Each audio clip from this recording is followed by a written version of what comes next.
Coração Peludo.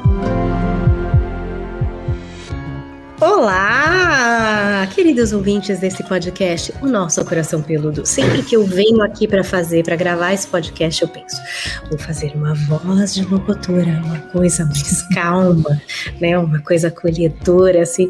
Mas dependendo do tema, às vezes eu me empolgo, né? Vou lá para cima. Vamos ver como é que vai ser o andamento hoje. Eu aqui com a minha parceira de podcast, a psicóloga Pamela Magalhães. Tudo bom, Pamela? Oi, minha querida, eu gostei dessa voz aí, eu gostei, eu achei que é sempre bom dar aquela inovada, né, aquela mudada. Eu fico pensando assim, gente, já estamos na 4ª temporada, podemos fazer uma coisa mais madura, mais contemplativa, mas vai do meu jeito mesmo, gente. Vou tentar aqui ser mais macio, né? Porque vocês estão aí ouvindo no foninho de ouvido. Vocês não querem tomar susto, né? Vocês não querem gritaria. Vocês querem uma conversinha gostosa aqui entre nós três, né? Eu e Pamela, você aí ouvindo. Nós três não, vamos ampliar. Porque esse podcast é gravado em uma live, com a participação de outras pessoas, vocês, queridos ouvintes, que entram em youtube.com/dicas de vida e colocam perguntas, né, fatos da vida, coisas que já passaram, para a gente enriquecer aqui.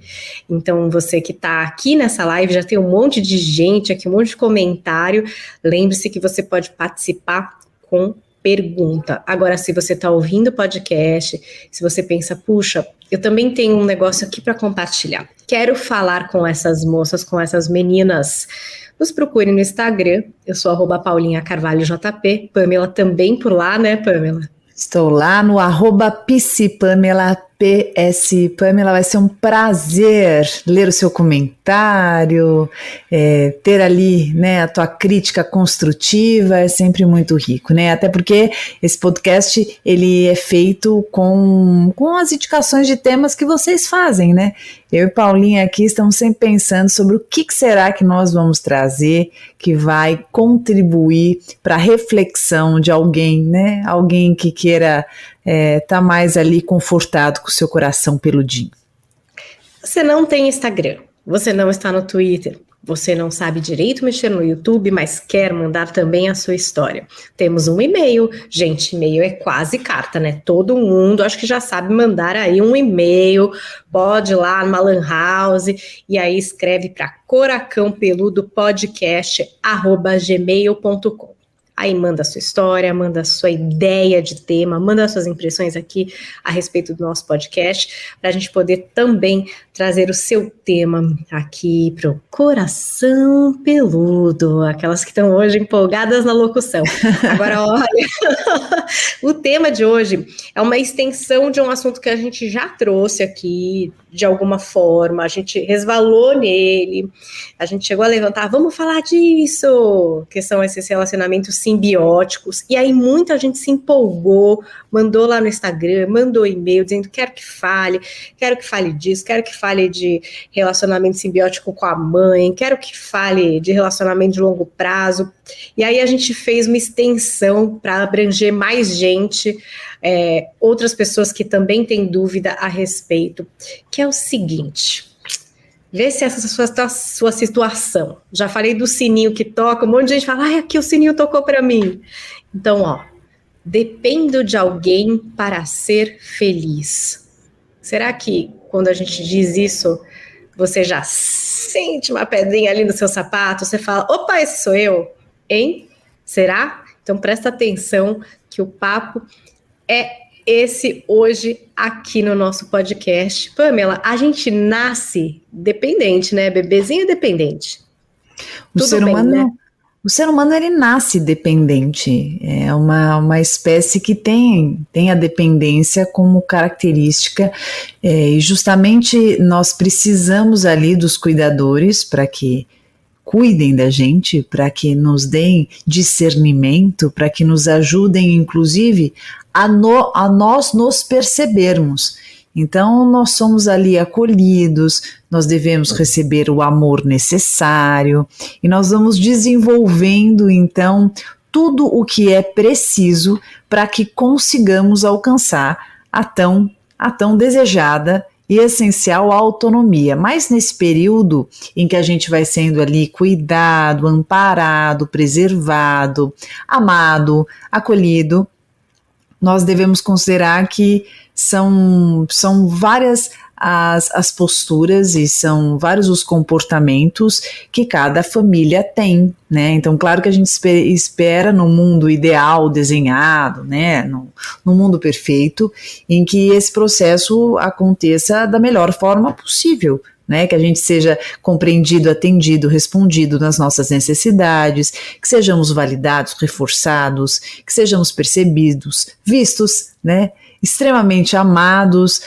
para que nós consigamos, então, internalizar todas essas interações afetivas, essas configurações afetivas da melhor maneira possível e que isso nos ajude a uma consistência do nosso ego suficiente para que nos coloquemos na vida de uma maneira equilibrada, saudável, né, salutar. Acontece que, para grande parte das pessoas, nessa fase da internalização dos afetos, fase essa aí que nós vamos compreendendo que forma é o apego que nós internalizamos, aparecem aí ruídos importantes, né? Nós temos aí, talvez, um dos cuidadores ou ambos os cuidadores negligentes, passando por momentos difíceis, estressados, ansiosos, com algum vício, com alguma comorbidade, adoecidos, ou às vezes um acaba abandonando, um acaba rejeitando, um acaba sendo violento, ou ambos, né? E tudo isso pode prejudicar na internalização dessa experiência amorosa essencial, que eu considero aqui como a base, né, da nossa formação, fazendo com que nós internalizemos esse apego de uma maneira mais deficitária. Por exemplo, nós internalizamos um apego com muita ansiedade, a gente internaliza um apego com muita insegurança, né, um apego ali muito preocupado, fazendo com que mais tarde nós tenhamos uma dificuldade muito grande na confiança com o vínculo, na maneira que nós vamos perceber as interações. Podendo, inclusive, que é o tema de hoje, nos tornarmos eternamente dependentes, né? Então, essa dependente que seria transitória na vida e que faria parte de uma fase de todos nós, né? Que nascemos ali dependentes e precisamos desses cuidados, então isso ao invés de ir até um momento e que gradualmente a gente vai ali entendendo que conseguimos não só andar sozinho, como conseguimos nos alimentar sozinhos, como conseguimos ali ir ao banheiro sozinhos, nós conseguimos tocar a nossa vida sozinhos e pegar a rédea da nossa própria história e tocar, né, adiante, essa dependência ela vai se prolongando e inclusive ela vai se estendendo na nossa vida adulta, compreendendo os nossos afetos, que pode ser uma mãe, um pai, um irmão, uma irmã, pode ser um amigo, ou pode ser principalmente alguém, um par ali, né, o nosso par amoroso, e nós colocamos este outro como sendo o centro da nossa vida, né? Sendo que o centro da nossa vida teria que ser nós mesmos. Eu sou o centro da minha vida. Quando eu coloco uma outra pessoa como a razão da minha vida, o ar que eu respiro, como o colorido do meu arco-íris, como sendo o tudo, né? O tudo do meu viver, isso faz com que eu responsabilize uma outra pessoa, né, coloque nas costas do outro a responsabilidade que é minha, né, da minha autonomia, da minha vida, do meu perceber-se. Então, isso sim pode ser encarado como uma dependência emocional bastante importante. Tem outros nomes que a gente fala, né? A gente pode chamar, por exemplo, de um amor patológico, a gente pode chamar de um apego patológico, e aqui nós vamos usar bastante o termo da dependência emocional, da dependência afetiva. Pamela, você falou, claro, a gente imagina assim, fases fáceis de entender que a criança ganha uma certa independência, né? Você citou algumas, então quando começa a andar, ganha uma certa independência, né? Depois começa a tomar banho sozinho, fazer algumas coisas sozinhas, enfim. E aí vão acontecendo pequenas independências aí, algumas vão mais rápido, outras dependem da família, como você mesmo falou. Eu acho que até tem mãe que se coloca nessa posição que você estava falando, né? De pôr no filho toda essa responsabilidade, meio reverso, vai ver se o filho depende da mãe, a mãe, que, né, o filho é tudo, o filho é a vida, bota essa carga, né, também em cima do filho. Mas na infância, vamos pensar na criança, na pessoa que está crescendo. Existe um tempo em que esse serzinho tem que deixar de depender. Eu digo assim, vamos imaginar assim, 18 anos. Gente, né, muita gente fala isso, que você fizer 18 anos, aí você faz o que você quiser. Aí você vai dizer, e às vezes nem é 18, né, porque com 18, às vezes, enfim, o jovem tá imaturo ainda, não tá independente, pagando suas contas, né, saindo de casa, mas tá muito independente para outras coisas também. Né, dependendo de quanto a família aí soltou essa rédea, fortaleceu esse ser humaninho para ele ir lá. Então, quanto que a gente pode falar, olha, agora é a hora, querido, agora é a sua vida, vai indo que agora vai. Tem um momento, assim, tem uma faixa etária, alguma coisa, para a gente poder notar, tipo, opa, acho que eu tô um pouco atrasado aí, acho que eu já poderia... Eu acho que tem algumas convenções sociais que obviamente tem outros elementos aí, né, até institucionais, que vão apontando aí as linhas de normalidade, né, eu tenho um pouco de medo dessas coisas de linha de normalidade, né, parece que o que é todo ser mundo, normal, né, gente? E todo mundo tem que fazer isso nesta idade, todos, e de repente a mãe e o pai que vê que o filho não tá, ai meu Deus, meu filho tem um problema, eu acho isso, assim, claro que dá para a gente ter uma base, mas eu acho que cada ser humano é um. O importante é a gente ter bom senso e considerar todos os fatores, né? Quando você fala sobre quando deixar de depender, me deu a impressão assim, chegou uma idade, acabou, sinal, agora vai lá, se vira. Agora vai. Eu não acho que é isso, eu acho que tudo vai depender muito da personalidade, tudo vai depender muito da família, vai depender muito das comorbidades associadas, então assim, eu acho que eu não gosto muito de dizer, que nem quando perguntam para mim, qual é o tempo do luto? Gente, pelo amor de Deus, né? Eu acho que é tão relativo, isso depende tanto, não dá para fechar, eu não gosto dessas coisas muito fechadas, eu acho que o principal é nós considerarmos sobre as vulnerabilidades desse indivíduo, o quanto ele ainda, né, o teu filho ainda precisa de você, o quanto o seu filho acredita que precise, mas na verdade ele precisa confiar mais em si. Então eu acho que é um processo que, quando nós estamos afinados ao filho e quando nós estamos olhando esse filho e considerando qual é o jeitão dele, né, a personalidade que ele tenha, eu acho que a gente pode respeitar esse ritmo e não pressionar tanto e também nem super proteger, porque eu acho que tanto a pressão, tanto esse largar pode ser abusivo, né? Quando eu fico cobrando do meu filho, vai lá, se vira, faz isso, e de repente o menino tem mais medo, né? Aquela menina, ela tem ali algumas questões particulares, então eu gosto muito de olhar cada caso um caso, né? A gente respeitar o ritmo de cada um, né? Chegar próximo desse filho, tentar entender o que será que acontece, ou se de repente você não tem filho, você vê isso em você, né? Ai, caramba, eu tô com 20 e poucos anos, eu tinha que ter isso, eu tinha que ter aquilo. Se cobrar menos e buscar se compreender mais. Eu sou sempre a favor de buscar compreender. Eu acho que todas as condutas, inclusive todos os sintomas que nós apresentamos, eu sempre compreendo como recados. Eu acho que os sintomas, eles são formas de comunicar. Formas do nosso corpo comunicar, forma do nosso emocional comunicar. Mas eu não tinha que ter esse medo. Quantas vezes a gente se cobra, né? Mas eu já tinha que fazer isso. Hoje eu estava atendendo mais cedo, coincidentemente, uma cliente que ela tem os seus 28 anos e ela tem muitos medos e ela se cobra muito.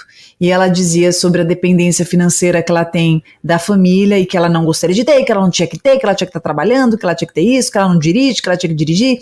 E às vezes eu acho que são todas as cobranças que nós nos fazemos, que eu não tinha que morar com meu pai, eu não tinha que fazer isso, eu tinha que estar assim, eu tinha que estar assado, que nós paralisamos, né? Porque o que acontece?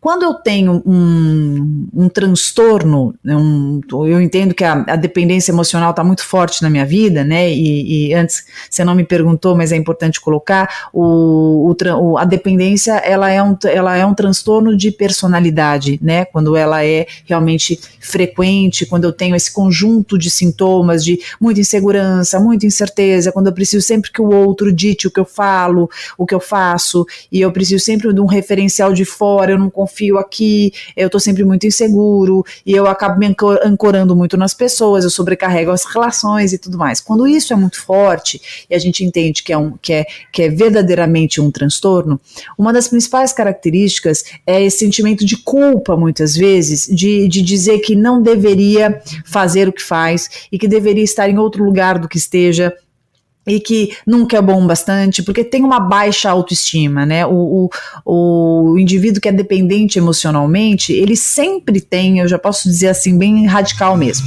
ele sempre tem uma baixa autoestima, ele sempre tem a sensação de insuficiência, de não ser bom bastante, de não conseguir corresponder. E é muito engraçado, porque ele sempre está preocupado justamente nisso, de corresponder essa régua, sabe? Ah, eu estou abaixo, eu estou para trás, eu não fiz, eu não fui, eu tinha que ter entregue.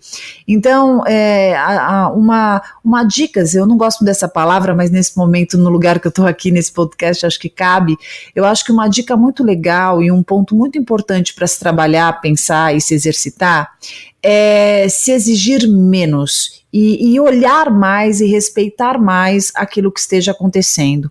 Então, troque a cobrança, porque quanto mais eu me cobro, mais ansioso eu me torno. E o dependente emocional, ele tem muita cobrança e ele tem muita insegurança. Todos nós, quando ficamos muito ansiosos, qual é o ápice da ansiedade? A paralisação, a estagnação. O estagnado, ele não é o preguiçoso acomodado. Muitas vezes ele é o cara que tem um preguiçoso acomodado também, tá? Mas nesse caso, ele é o cara que se cobra tanto, fala que tinha que ser, tinha que fazer, que aí ele não sabe para onde vai, porque ele se sente tão em débito, ele se sente tão em falta, que ele paralisa. Então, um ponto muito importante é não se cobre, tá? Não se exija dessa forma. Olhe para esses sintomas e tente compreender esses sintomas, não para compreender e dizer, isso mesmo, vou continuar aqui. Não. Para você entender o que esse sintoma te conta. Grava o que eu estou te contando. Todos os sintomas que aparecem na nossa vida, seja uma dor de cabeça, seja uma dor de barriga, seja um medo disso, um medo daquilo, está nos contando algo, nos obriga a ocupar um lugar, uma posição, que provavelmente exista um ganho secundário. Quando eu falo ganho secundário, as pessoas associam como algo bom. É bom. Não, às vezes o ganho secundário é algum convite, é algum reforçamento de um lugar, de uma situação, de uma posição que nós ainda entendamos que precisemos ocupar. Queria ler algumas mensagens que já chegaram aqui na nossa gravação. O Cleverton Santana diz o seguinte, eu sempre achei que fosse suficiente sozinho, mas percebi que sinto uma dependência em estar com alguém. É realmente impossível ser feliz sozinho? Meu Deus, agora, vamos lá. Olha, eu vou engasguei. Eu vou responder para o Cleverton. Uma vez escutei o Mário Sérgio Cortella falando sobre esse tema e me abriu um portal, assim, então eu vou trazer um pouco nas minhas palavras algo que ele diz e que faz muito sentido para mim. Primeiro que o ser humano, quanto espécie de novo, ele é um ser sociável. Aquele filme que eu adoro, Náufrago, e ele mostra muito bem o Tom Hanks na hora que ele tá ali, o desespero que ele tem com a solidão, que ele pega aquela bola de vôlei e desenha o Wilson, e ele lida com o Wilson como se fosse uma pessoa mesmo, porque o Wilson ele vira um alter ego ali, né? O Wilson vira ali um apoio, um suporte, uma troca de tanto que é necessário essa troca. Não por acaso comumente você vê um mendigo falando sozinho, e você aponta de uma maneira ignorante, nossa, lá é louco, fala sozinho, o mendigo é tudo louco. Na verdade, a solidão é tão forte que todos nós podíamos estar no lugar ali dele, se estivéssemos na rua, também estaríamos falando sozinho. Isso é a maior prova de que nós precisamos trocar, que nós precisamos disso, de olhar, de ser percebido, de ser visto. Isso não é uma necessidade narcísica, mas isso é uma necessidade humana. Nós precisamos disso. Então, Na verdade, viver sozinho, isso é uma utopia, nós precisamos, porque nós somos sociáveis. Agora, se relacionar amorosamente é algo diferente do que estar sozinho, a gente confunde, né? Eu vivo muito bem sozinho. Não, você pode viver bem sem se relacionar amorosamente com alguém, você pode estar sem transar com alguém, sem alguém estar ali dormindo e acordando com você, isso é possível. Né? Não é uma obrigação, isso é uma escolha, mas nós somos sociáveis, nós precisamos trocar, de alguma maneira, né? Seja conversando, seja dizendo oi, né? Passeando pela rua e cumprimentando, olhando, trocando, essa comunicação e essa interação é uma necessidade do indivíduo, do ser humano. Aqui, olha, Alessandra Silveira, fala um pouquinho sobre a dependência emocional em um relacionamento. A dependência emocional no relacionamento, ela é apontada por muita insegurança, muita incerteza, uma falta de autoconfiança absurda. Você coloca o outro como o centro do seu universo, há uma dificuldade imensa de se preservar a individualidade de si mesmo e do outro. Você acaba abdicando, isso vai depender muito do grau, tá? Mas vamos imaginar que isso esteja começando, isso esteja se desenvolvendo, até onde pode chegar. Isso pode começar parecendo até um cuidado, né? Então eu me preocupo, eu me interesso, eu amo, eu gosto. Eu já faço um paralelo falando sobre a diferença do amor e da dependência, tá? Mas se caracteriza principalmente por uma insegurança gigante, um vazio de si, e isso faz com que você se misture com o outro. Então o outro, ele passa a ser, ou vice-versa, uma extensão sua. Tá? Então você se preocupa, você se ocupa, você desconfia, você precisa controlar, quando você vê, você vive mais a vida do outro do que a sua, ou de novo vice-versa, e isso é caracterizado por uma dependência emocional. Então a possibilidade do outro te abandonar, do outro ir embora, do outro te trair, isso é uma sensação aniquilante. Às vezes você olha de fora, você fala, nossa, é um exagero, mas na verdade quem vive a dependência emocional tem a mensuração do sofrimento que é, tá?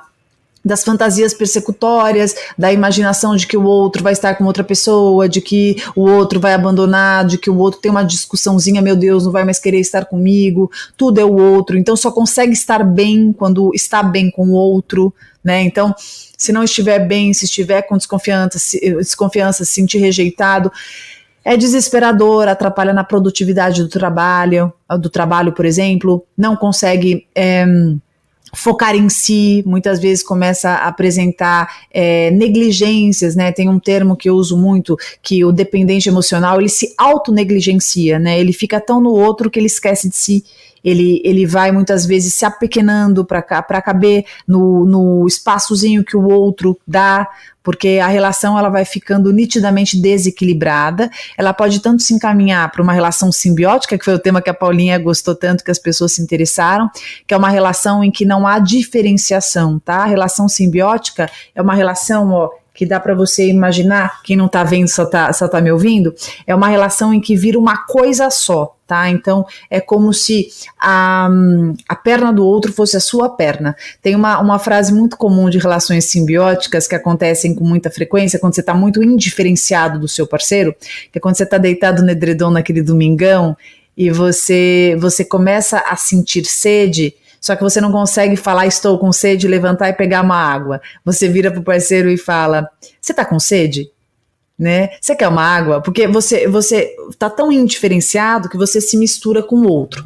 Você tá me escutando e vai falar, Pamela, mas isso acontece às vezes. Claro, isso pode acontecer em vários momentos, porque tem momento que a gente tá tão apaixonado e tão grudado com o parceiro que a gente fica um pouco indiferenciado. Só que isso é uma fase, é um momento. Paixão é isso, a gente fica mergulhado no outro, né? Faz parte.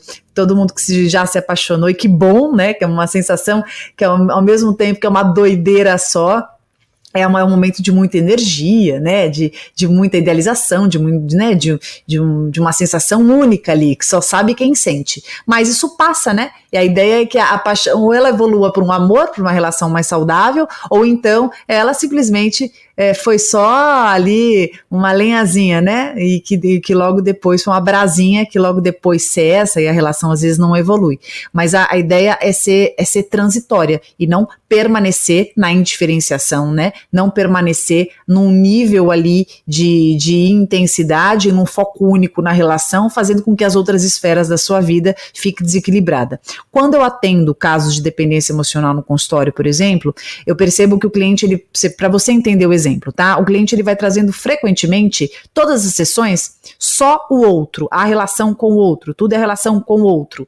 Porque o que você é? Você não é só, você não se resume à relação com esta pessoa, entende? Você tem outros elementos da sua vida. Então, meu trabalho é sempre exercitar com o meu cliente assim, tá bom, você já me contou bastante desta pessoa na sua vida e dele, da vida. Agora me conta um pouquinho de você. Como você tá, como tá a sua família, como estão os seus hobbies, como tá o seu trabalho. Ah, mas Pamela, por que você faz isso? Porque eu preciso alimentar todos os outros setores da minha vida para que haja equilíbrio e não colocar toda a minha energia, né, e toda ali a minha libido, toda a minha pulsão apenas na relação. Ah, mas por quê? Porque vamos imaginar que essa relação acabe. Ela pode acabar, não pode? E não é porque você tá casado, que você tá noivo, que você tá namorando, que não tem risco. Tem risco, faz parte. Nós não podemos colocar tudo no outro. Nós precisamos lembrar que, olha, a minha vida, a pessoa mais interessada na minha vida sou eu. O maior amor da minha vida sou eu. Ah, mas por quê? Isso é egoísmo? Não. Isso é necessário, né? Isso é sobrevivência. E justamente o amor que eu tenho em mim, eu vou compartilhar, né? Vou compartilhar com as pessoas que eu amo. Então, esse pensar aí do equilíbrio das esferas da vida é um exercício bastante importante e é necessário. Nessa questão dependência e amor, chegou um questionamento também aqui da Carla Fernandes, que diz assim, o amor pode ser confundido com a dependência emocional? Como saber se é dependência e não amor? Bom, primeiro que o amor, ele é um sentimento soberano. O amor é o que há de mais bonito, o amor é o que há de mais maduro, o amor é generoso e o amor, ele sempre vai transmitir para você paz. Ele sempre vai te transmitir consistência. O amor é acolhedor, tá? A dependência, ela é estressante. A dependência, ela é ansiosa. A dependência, ela é limitante. A dependência é controle. A dependência é insegurança. A dependência, ela é a vulnerabilidade no seu máximo, escorregando e caindo ali no vazio. Então, quando você fala, ai, mas eu achava que era amor, mas era dependência, era uma doença. Porque as pessoas confundem, começa assim. A pessoa confunde muito o preocupar-se com o outro com controle. Então vamos lá. Eu me preocupo com a pessoa, eu saio com a pessoa, tá? Vamos lá, tô conhecendo uma pessoa, a gente começa a ficar mais sério, e aí eu digo assim pra essa pessoa, porque eu gosto dela, posso falar isso pra um cara que eu tô saindo, posso falar isso pra uma amiga, né? Eu digo, por exemplo, tenho uma amizade com a Paulinha, a gente é super amiga, tá sempre junto, uma amizade super próxima, a gente vai jantar, ela mora longe, e eu digo, Paulinha, quando você chegar, me avisa que você chegou bem. Isso é um cuidado. Mas quando eu não consigo dormir se ela não me ligou, e aí de repente se ela só me manda uma mensagem, não, eu quero falar, eu quero ver vídeo, eu quero que ela me mostre que ela chegou, então olha, eu tô insegura, eu tô desconfiando, não é o bastante, isso está estressando, isso é ansiedade, aí eu já entrei aonde? No controle, na manipulação. E não necessariamente porque eu seja má e não por mal, mas por controle e por insegurança. Isso já é característico da dependência. A dependência, ela sempre sobrecarrega e sobrecarrega você, né? Parece que não, às vezes é o outro, mas é o outro que sobrecarrega. Não, a pessoa que sofre a dependência, ela age dessa maneira, mas ela também está sofrendo muito. É muito difícil para ela também. Ela também não tem paz. E o amor é paz. O amor é sentimento gostoso. É você respeitar até onde chega o seu mundo e começa o do outro. O amor, ele respeita limite. O amor respeita individualidade. Você quer ver o outro feliz. Você não está cego na sua insegurança consumindo o outro, entende? Você também percebe que o outro, além de estar com você, tem uma vida. E na dependência emocional, você acha que o outro é a sua vida e você tem que ser a vida do outro. Então você cobra isso também, né? Você quer ser a pessoa mais importante, você quer ser única, você tem ciúme, você compete, né? Mesmo sem querer, você acaba competindo. Você quer que a pessoa te conte tudo que ela faça, que ela passe relatórios. É uma relação muito sobrecarregada. Pamela, você estava falando até ali de uma questão, ali de uma gentileza, né? Você usou um exemplo de amizade, mas às vezes nos relacionamentos também, né? Tipo, até às vezes a gente pode perceber até como um romantismo, né? Aquele leve, enfim, ciúmes, aquela coisa, né? De não, eu te levo, te busco, não me avisa. E também acho que na nossa sociedade, principalmente, que é patriarcal, a gente sabe, né? Não precisa citar aqui, mas essa questão da mulher mais frágil, né? De ser cuidada, não vai porque é perigoso, não faz que eu faço, né? E aquela coisa meio assim, ou às vezes também tem aquela mulher que é batalhadora, é a que faz tudo, não tem também aqui no Brasil? Tem bastante, né? Não, faço tudo, não precisa, não, porque eu arrumo, porque eu vou ver, porque eu pego, porque eu vou... Essa questão desse romantismo também pode disfarçar uma dependência ou causar até, tipo assim, não, ela não pode ir no banco, não, ela, sabe assim, e aí fica aquela pessoa meio ali, né, se acostumando com isso, parece um romantismo, daqui a pouco eu nem sei ir no banco, sabe assim? É que assim, primeiro que não dá pra gente falar desse tema sem a gente dar um mergulhinho na história, né? Mergulhinho na história, porque às vezes eu acho que tem gente que só pensa do ano 2000 pra cá, né, e a gente tem que considerar que, muito embora eu esteja em 2021, eu também estou carregando legados importantes aí de uma história, né? Então, vamos lá. A gente vem de uma história em que o machismo, ele foi predominante e ainda está, né? Então, por mais que você fale, eu não sou machista, tal, a questão não é muito ser ou não ser. A questão é que a cultura, ela sempre foi. Então, você ainda vai viver os resquícios disso. Então, é meio que um se conformar considerando condutas que você possa cuidar para ficar com o que possa ser de bom do machismo, né? É como eu penso. Não adianta se rebelar, não adianta querer dizer, não, eu não sou. Eu acho que nós estamos nos desconstruindo de muita coisa. Eu gosto de um olhar humilde para isso, sabe? Eu gosto de um olhar em relação a tudo, não é o tema, claro, mas não tem como pensar em machismo sem pensar em preconceito, sem pensar em tolerância, tudo isso eu acho que a gente está passando por uma fase de desconstrução. Então falar sobre isso é sempre importante, porque nos permite entender o transitar dos conceitos e que tudo isso aí está na gente, né? Não tem como, a cultura está na gente. Então, vamos pensar que nós tivemos muitas conquistas, nós mulheres, os homens também, né? Porque ao passo que nós temos conquistas do lado, o homem tem do outro. Então, o ser humano em si, ele passa por transformações, eu penso, todos os dias. Então, que a gente possa considerar que tem aspectos do machismo que ele possa hoje ser enquadrado aí, né, não sei se esse é o melhor termo, mas ser caracterizado talvez por um romantismo, respeitando toda essa evolução e considerando direitos de escolha, de espaço, né? Então, é claro que uma pessoa pode te oferecer uma carona ou pode abrir a porta do carro, desde que isso seja confortável para você e você também possa ter o direito de dizer, me sinto confortável, não me sinto, gosto, não gosto, né? Que é o receber flores, que é o, de repente, alguém dizer, eu pago essa conta. Eu acho que a gente pode usar isso de uma maneira gentil e percebendo se o outro se sente confortável e não ficar no lugar de que, eu sou assim, eu sou romântico e essa pessoa que não aceita, que absurdo. Porque tem gente que quer, parece que colocar à força algumas condutas, usando muito esse slogan, né? Mas eu só fui romântico, eu só fui romântica. Então, assim, consideremos aí toda uma história, vamos olhar contextos, vamos perceber as pessoas e quando é cabível e quando não é.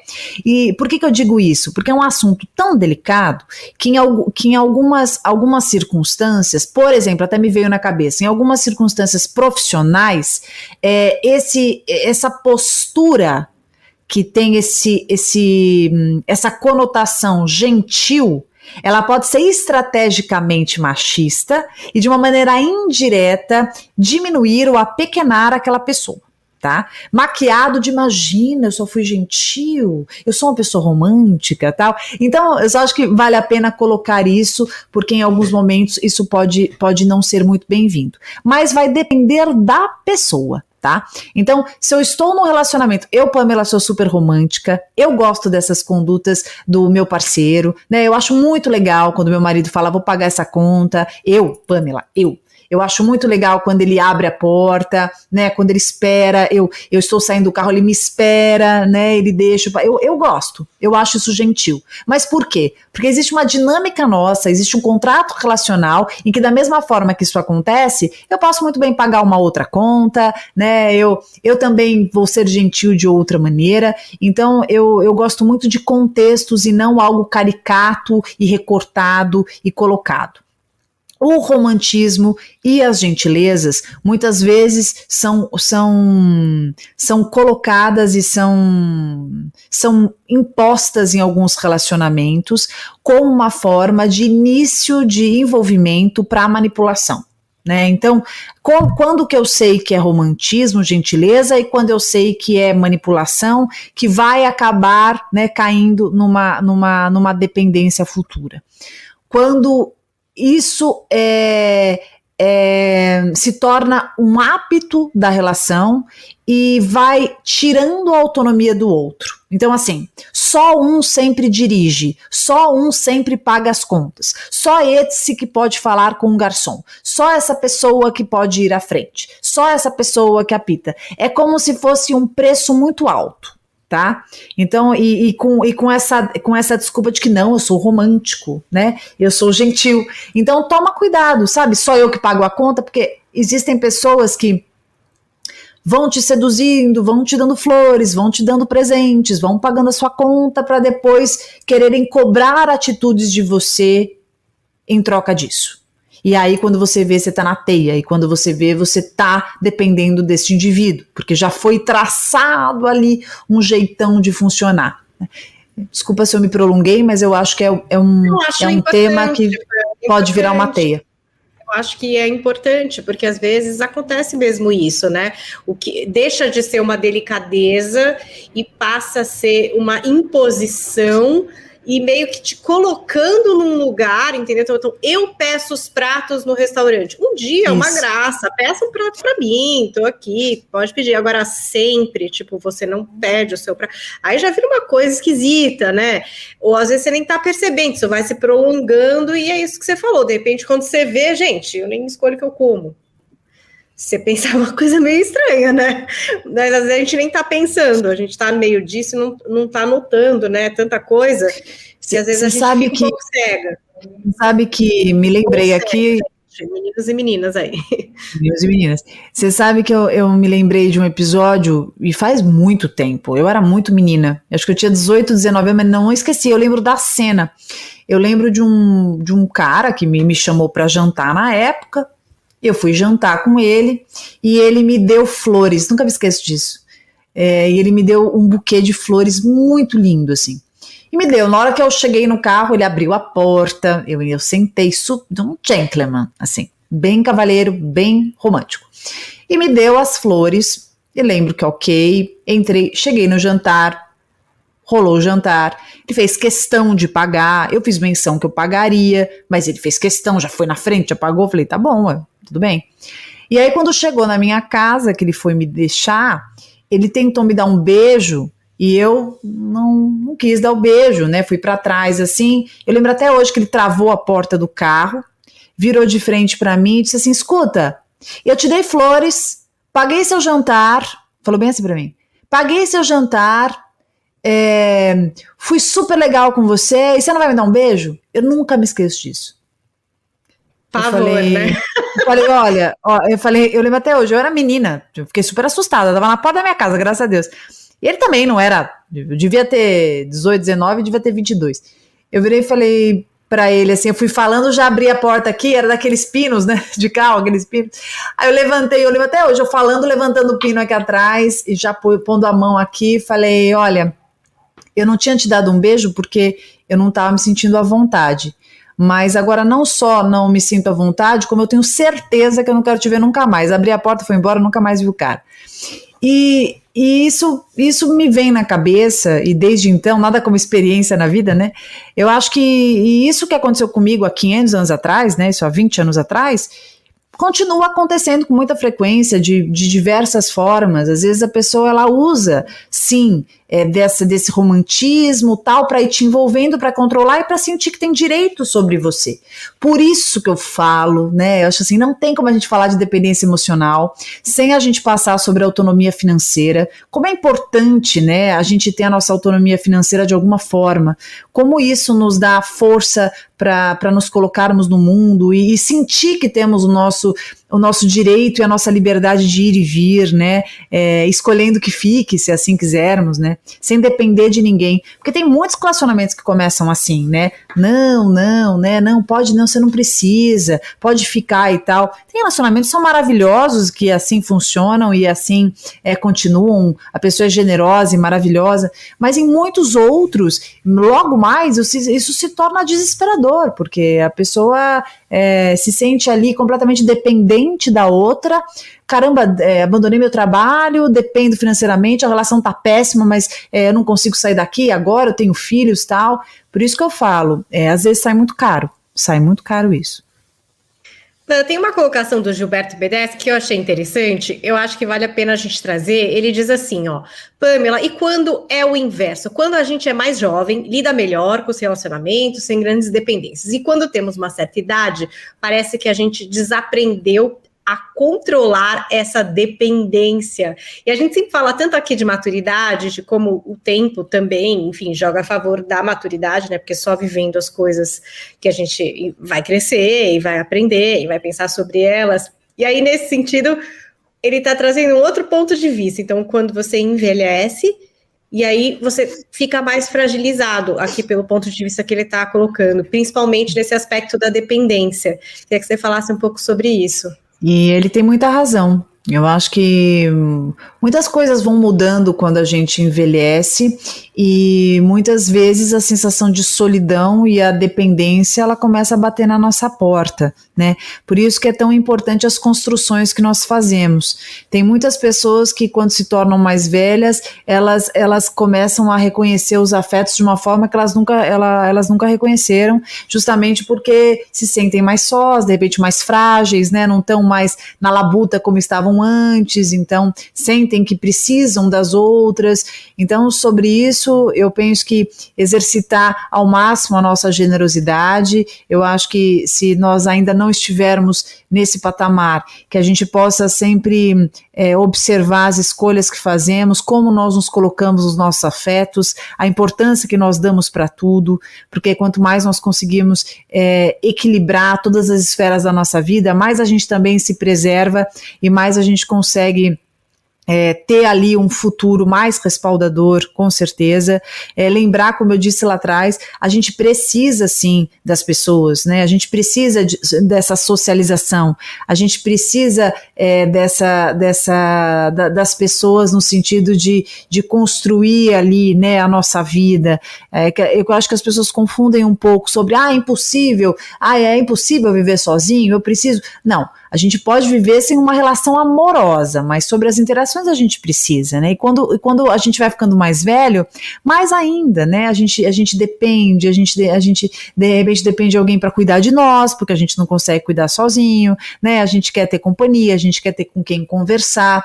Então, eu acho que quanto mais a gente puder construindo isso no decorrer da nossa vida, e não é naquela linha de que eu preciso ter filho para cuidar de mim, ou eu preciso que meu filho esteja aqui para cuidar de mim. Não, a gente pode ir construindo a nossa vida de uma forma que nós consigamos ter esse suporte, a gente consiga se organizar para isso, sem sobrecarregar ninguém, né? Porque a Paulinha bem disse no início da conversa, que muitas vezes os pais sobrecarregam os filhos, colocam tudo nas costas do filho, né? O filho vira o centro. Lembrar que cada um de nós é o centro da própria vida e que as outras pessoas com as quais nós nos relacionamos, nós vamos ter relações saudáveis sempre respeitando o limite do outro, sem ultrapassar, senão nós nos tornamos abusivos, senão nós nos tornaremos invasivos. A gente sempre toca aqui os temas, né, que vão entrar na conversa, e um que a Pamela me mandou me chamou a atenção, porque eu não saberia estabelecer essa diferença e acho que talvez seja importante aqui nessa conversa, a diferença entre dependência e codependência. Ah, muito bom. O dependente é a pessoa que precisa de algo ou alguém para viver. Ela acredita que ela precisa de algo ou alguém para viver. O codependente, ele precisa de alguém que precise dele. Então, o que acontece? Você vê, é muito comum você ver uma dupla dependente e codependente. Então, um acredita que precisa do outro. E o outro parece que não, né? Parece que o outro é super independente, né? Parece que o outro, nossa, toca a vida, é o fortão da dinâmica. Não, esse aí é o fortão da dinâmica. Aquela história de que, não, minha mãe é dependente, então meu pai é dependente. Nossa, minha mãe toca a vida doidada. Só que, na verdade, essa relação, ela só se mantém porque a outra parte também tem um gozo no se sentir necessário. Tá? Então, às vezes você vê, por exemplo, um filho em que a mãe tá o tempo inteiro em cima do filho. Exemplo, tá? A mãe tá o tempo inteiro em cima do filho e tudo é o filho, e fala, nossa, essa mãe é dependente desse filho. Ela é dependente. Mas o filho também tem uma codependência, tá? Então, ele também tem uma linha ali que segura na mãe, como quem diz... A minha mãe demonstra amor dependendo de mim. E eu recebo esse amor quando eu me sinto necessário pela minha mãe. Então, numa relação amorosa seria assim também, né? Ele depende de mim. Ele depende de mim, mas o sentir que ele depende de mim também alimenta a nossa conexão, sustenta o meu ego e a dinâmica se estabelece. Que parece ser perfeita pensando assim, né, Pamela? Mas tem aquela variante do tudo pode dar errado. Na verdade, a relação de dependência e codependência, ela pode perdurar anos. Você já viu caso, alguém aqui que está escutando com certeza já viu, caso de que tem uma relação muito grudadinha de dependência e codependência, aí uma das partes morre, passa um mês, o outro morre também? Então, essa é típico de relação dependente e codependente, é típico de relação simbiótica, é tão misturadinho, é tão grudadinho, que por mais que você achasse que a outra parte é a fortuna, né, que a outra parte, nossa, mamãe, quando o papai for embora, a mamãe vai viver como nunca, vai viajar, vai curtir, vai ser incrível, e quando você vê, passa um tempo, ela não aguenta, né, porque existe uma linha invisível, né, que une a dinâmica. Tá aí, hein? Anotaram? Relações simbióticas, acho que a gente já passou. Pamela, você quer dar mais algum alerta? Muita gente eu acho que especificamente também com os pais, enfim, acho que sabe, gente falando assim, eu só consegui sair desse relacionamento quando eu saí de casa, relacionamento com os pais, tô dizendo, quando eu fui morar sozinha, gente se preocupando porque ainda tem uma ligação muito forte, porque tem que tomar conta de um dos pais, então tem que perpetuar essa relação de cuidado, enfim, ocupou esse espaço na família de ser esse cuidador. Mas eu acho que você cuidar de um pai, você cuidar de uma mãe, você cuidar de um irmão, de uma irmã, eu não acho que isso tem que ser encarado como uma relação de dependência, uma relação simbiótica. Pode até ser que seja, né? Vai ser se não tiver diferenciação, vai ser se você não tiver seu mundo preservado, vai ser se você tiver abandonado o seu mundo para viver o mundo dessa pessoa. Caso contrário, eu acho que faz parte, é natural. Você ama, você cuida, você quer que esteja bem, você se preocupa. Eu acho que o essencial é você não perder a sua individualidade. O essencial é você não esquecer de si. O fundamental é você compreender que existem ali dois universos. É você saber colocar limites, é você buscar em si, né, a razão da sua vida, é você não colocar nas costas do outro a responsabilidade da sua própria vida, é você ter autonomia da sua história. Então, você tendo isso, natural e acho muito saudável, inclusive, que você ajude um pai, um vô, uma avó, uma mãe, um irmão, né, eu acho isso muito bonito, inclusive, né, eu perdi meu pai agora há um mês, e eu tenho total consciência que nos últimos anos houve uma inversãozinha de papéis aí, né? Eu estava muito mais materna, eu tava fazendo muito do que meu pai fez comigo lá pequenininha, né? Cuidou muito de mim, e eu cuidei muito. E faria igual, se eu voltasse 500 mil vidas, faria igual. Cuidaria, faria tudo que eu fiz e mais um pouco, porque é uma delícia a gente cuidar e a gente amar, e naquela fase ele estava mais dependente mesmo, mas como eu disse, é um período, né? Não é uma vida, é um período. Então há uma diferença muito grande entre fases transitórias, né, da vida e algo permanente, que isso atrapalhe, isso torne a tua vida completamente grudada e misturada à vida do outro.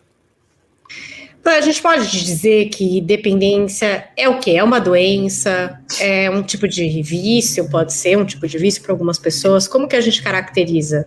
A dependência emocional é compreendida como um transtorno, muitas vezes, de personalidade, né? A gente pode ter um transtorno de personalidade dependente, não necessariamente. Você pode estar vivendo aí uma dependência emocional numa fase da tua vida, você consiga trabalhar muito esses aspectos internos, que eu vou falar daqui a pouco, mas a gente entende a dependência como um transtorno que pode sim ser tratado.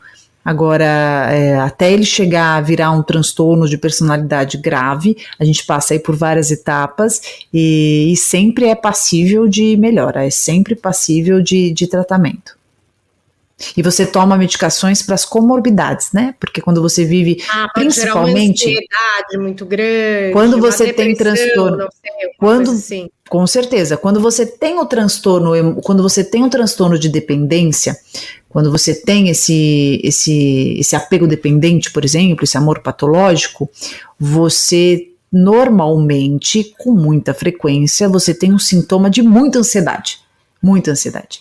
O dependente, ele é muito ansioso, né? E ele pode sim também ter a comorbidade da depressão, sim, associada, e as medicações, elas são para as comorbidades, tá? Então você vai tomar um remedinho prescrito por profissional, psiquiatra, para ansiedade, para depressão, e você vai tratar esse transtorno de personalidade dependente ou apego dependente, você vai trabalhar em psicoterapia, né? Na linha e na abordagem que você sentir que mais combina e se encontra com você. Eu queria fechar aqui falando sobre os riscos, né? Os riscos desse relacionamento dependente. A gente já trouxe um, que é a questão de quando termina, né? Bom, você depositou todas as suas fichas, todos os seus olhares e cuidados numa coisa, numa outra pessoa, que não é você, e quando termina, o que sobra para você? Nada, né? Você bota tudo no outro. O que mais é muito complicado para quem se joga num tipo de relacionamento desse? Normalmente, quando eu tenho um transtorno de personalidade dependente, eu tenho uma baixa autoestima e eu sou muito indiferenciada, né? Ou seja, eu me misturo muito facilmente à pessoa com quem eu me relaciono.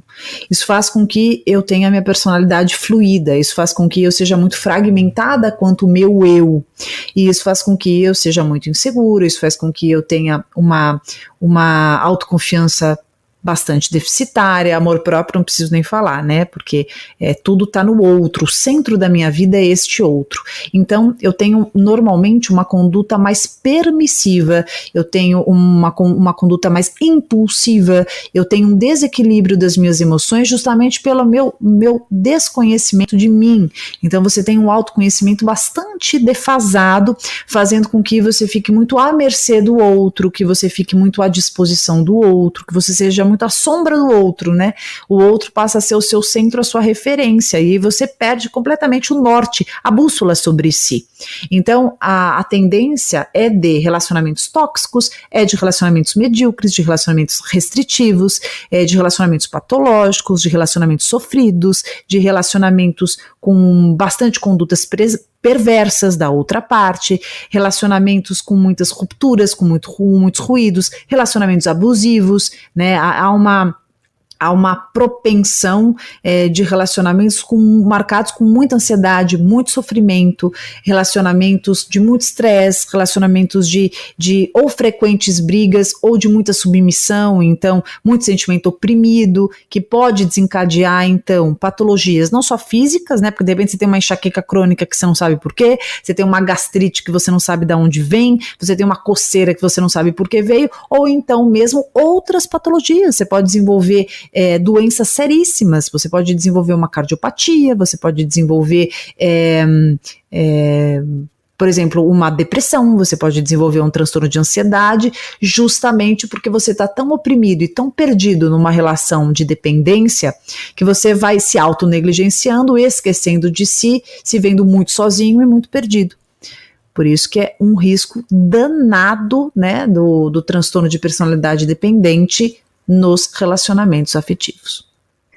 Se você está com a gente, e eu sei que você tocou aquele sininho, né, quando eu trouxe nosso tema, dependo de alguém para ser feliz, agora chegou aquele momento que a Pamela conversa com você, te traz aí uma reflexão e um caminho, quem sabe um caminho, se você já se percebe nessa posição, ou você também conhece alguém que está passando por isso, compartilha essa fala da Pamela. Chegou o momento da gente ouvir.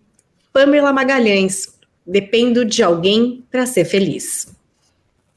Talvez isso porque essas informações precisassem chegar até você de alguma forma. Você precisa primeiro entender que você precisa de alguém para ser feliz, sim. Você precisa de você. Você precisa estar inteiramente consigo mesmo para você entender que a felicidade, ela depende de você estando consigo. Desse encontro fundamental e necessário de você integrado a si mesmo. De você se percebendo, de você pegando cada caquinho que está perdido aí nesse quebra-cabeça maluco, desse desconhecido que você se tornou para você. E olha, não se exija, não se cobre. Tudo isso aconteceu por N razões e não foi escolha. Foram caminhos aí que você se sentiu obrigado a tomar e a cumprir, sem nem supor a razão. Mas olha, tem uma pessoa que precisa tanto de você. Tem alguém que quer tanto reconhecer a sua companhia. Tem alguém que precisa tanto da sua amizade, da sua cumplicidade. Tem alguém que está sedento para reconhecer as suas virtudes, para abraçar os seus limites, para entender o seu merecimento, para acertar a sua tolerância, para te amar. E esse alguém é você. Está bem pertinho de ti. Só precisa da sua coragem, da sua vontade para se descobrir. E você faz isso escutando mensagens como essa, você faz isso fazendo carinhos em si mesmo, você faz isso recuperando na sua memória o que você fazia lá atrás, que você gostava tanto e que você foi deixando de fazer. É você reconhecendo que você gosta, é você percebendo qual é a sua cor predileta, qual é a comida que você gosta, a comida que você não gosta, a sua música favorita, que é aquele som que você não gosta muito, entendendo qual o esporte que faz sentido para você, quais são os livros que você gosta de ler, quais são os programas que você gosta de ver na TV e aqueles que você não quer ver nem pensar. Quando você vai entendendo as características da sua personalidade, o seu jeitão, aquilo que te faz bem, as suas escolhas, quando você vai percebendo tudo isso, aos pouquinhos você vai se retomando para si, você vai se resgatando. E aí você se reinicia para um novo programa, para um programa que você é o personagem, o protagonista principal da sua vida. E sabe qual é o melhor de tudo isso? Que quando você chega nesse lugar, é um caminho sem volta. E que bom, porque você finalmente encontrou o seu rumo. E o seu rumo, ele pode até mudar em alguns momentos, mas ele sempre vai ser acompanhado de você. E quanto mais e quanto antes você entender isso precisa. Porque você não precisa de ninguém Você precisa de você. E o resto é tudo companhia emprestada, sabe? Que você vai tendo aí pela vida de uma maneira mais humilde, generosa e bem focada em si. Isso não quer dizer ser egoísta, tá? Mas isso quer dizer que você finalmente entendeu o mais importante para a sua sobrevivência, que você precisa estar inteirinho consigo mesmo, sem viver aí a vida do outro e se perceber pela metade. Gostaram, hein? Valeu o mergulho? Mergulho para dentro. A gente sempre convida vocês para fazer esse mergulho guiado. Olha que privilégio, gente. A gente tem um mergulho guiado, todo podcast. A gente tem esse mergulho guiado pela psicóloga Pamela Magalhães. Olha, Pamela, mais uma vez, muito obrigada. Uma fala importante para todo mundo. Acho que até quem não está no relacionamento aí dependente ou não está em nenhum relacionamento, esse mergulho para a gente se conhecer é das coisas mais importantes que a gente pode fazer pela gente, né, Pamela? E até pelo outro, para ter um relacionamento saudável, né? Porque um relacionamento tóxico eu acho que não é bom para ninguém, né? Talvez só para um psicopatinha. E aí você pode procurar o nosso episódio para identificar os psicopatas e já fica bem longe. Já não pegar nada desse tipo, mas é isso. Olha, Pamela, quero agradecer você, quero lembrar a todos que a gente está no Instagram, o meu é @paulinhacarvalhojp, Pamela também por lá, @psipamela, vocês nos marquem nos stories, porque o que eu fico orgulhosa quando vocês marcam a gente, porque isso quer dizer o quê? Que vocês estão postando para a rede de vocês, para os amigos de vocês, para a família de vocês, né, como se fosse um aval, uma assinatura, uma validação para o que a gente faz aqui semanalmente com tanto carinho. Então, nos marque lá no Instagram, @paulinhacarvalhojp e @psipamela. Pamela faz uma live toda segunda-feira, tem grupo de Telegram, você quer se aprofundar nesse mergulho do autoconhecimento, né, Pamela? Você está sempre lá muito junto dessas pessoas que te seguem. Tô lá, agradeço todo mundo. Eu falei pra Paulinha que eu tô vendo muitas pessoas repostando nos stories, né? Eu tô lá no Instagram como @psipamela, PSIPamela. Muita gente marcando eu e a Paulinha Carvalho JP lá nos stories, mostrando que estão escutando o Coração Peludo. A gente fica muito contente em poder chegar, né? Tantos lugares, tantas pessoas, de tanto lugar do mundo. Que maravilha! É a nossa maior alegria saber que estamos contribuindo de alguma forma. Mandem e-mail para nós sabermos aqui, lá para o coracãopeludopodcast@gmail.com, para a gente saber o tema que vocês querem, porque assim, vocês escolhem o tema. E eu e a Paulinha aqui tentamos trazer da forma mais esmiuçada possível para contribuir um pouquinho para o teu autoconhecimento, para o teu desenvolvimento aí, né, dessas emoções que estão tão transbordantes nesse coraçãozinho.